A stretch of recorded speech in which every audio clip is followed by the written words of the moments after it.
Join me as I dive deep into the Bishop Brandon Porter controversy and try to uncover the truth behind the COGIC bishop's drinking scandal. Bishop Brandon Porter has been making waves in the Church of God in Christ community with some serious allegations against certain bishops. He claims that there's a drinking culture among some of the church leaders that's being swept under the rug. This is a topic that's got everyone talking, and I'm here to break it down for you. A private gathering meant to stay behind closed doors just exploded into a public firestorm. Late-night footage, hushed voices, and one unexpected moment have now placed Bishop Brandon Porter and COGIC leadership at the center of a controversy nobody saw coming. What was really happening in that room? Who tried to shut it down? And why are church insiders saying this incident could change everything? What started as a quiet private gathering has now turned into one of the most unsettling church controversies shaking the faith community right now. Bishop Brandon Porter, a respected voice within COGIC leadership, is suddenly at the center of a storm that few saw coming. Footage has surfaced, whispers have turned into allegations, and questions are spreading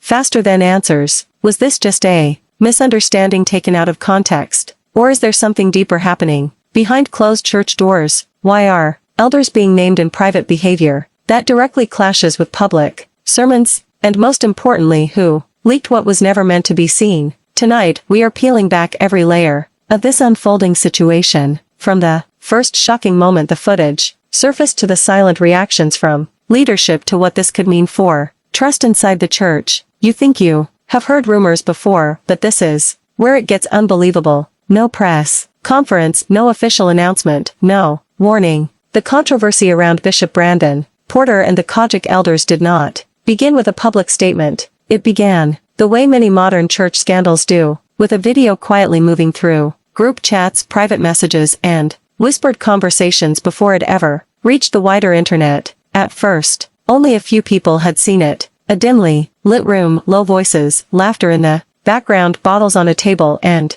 unmistakable figures that many within the church community recognized almost instantly. By morning, the footage had begun circulating far beyond its original audience, and by the time most people woke up, the questions were already spreading faster than the answers. Why were COGIC elders in a setting that looked nothing like a church environment? What exactly was being consumed? And most unsettling of all, where was Bishop Brandon Porter in all of this? Within hours, social media lit up. Some viewers called it a setup, others called it hypocrisy. Some demanded accountability, others pleaded for grace, but nobody could ignore what their eyes were seeing. COGIC, the Church of God in Christ, is one of the largest Pentecostal denominations in the world. Its doctrine, leadership standards, and public messaging emphasize holiness, discipline, and moral accountability. Elders are not just administrators. They are spiritual examples, guardians of conduct, living illustrations of what the faith claims to represent. That is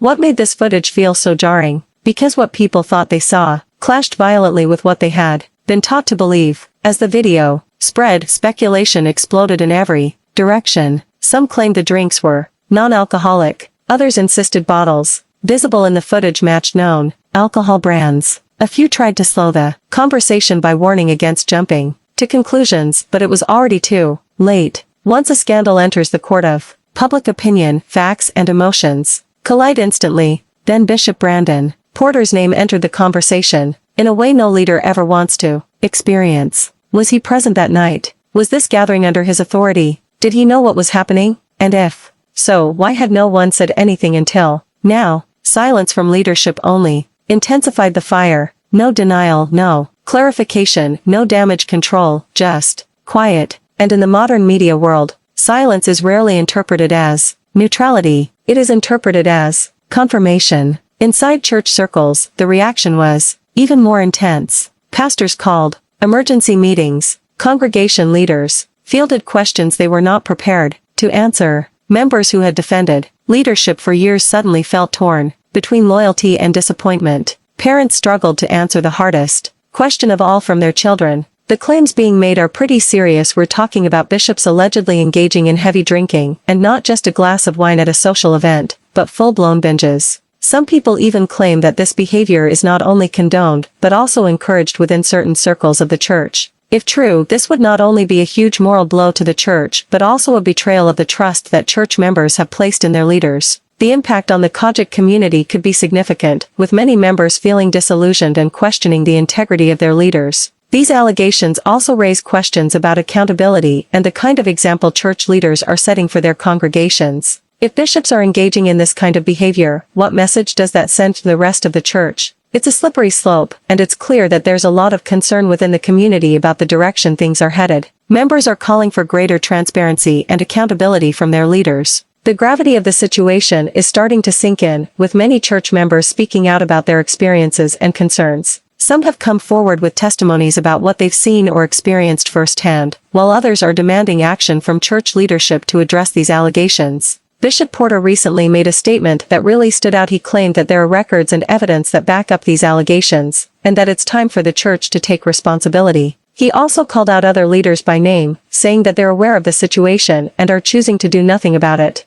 This is a serious accusation, and it's going to be interesting to see how the church responds. The evidence that Bishop Porter and others are bringing to the table seems to be very compelling. If what they're saying is true, then it's clear that there's a lot of work to be done to restore trust and integrity within the church. In summary, the COGIC bishop's drinking scandal has significant implications for the church community. The allegations are serious, and the evidence presented so far suggests that this is a problem that needs to be addressed. If you've been following this story, I'd love to hear your thoughts in the comments. Share your opinions and let's get a conversation started. Don't forget to check out my other videos for more discussions on church-related topics. Thanks for the watching and subscribe.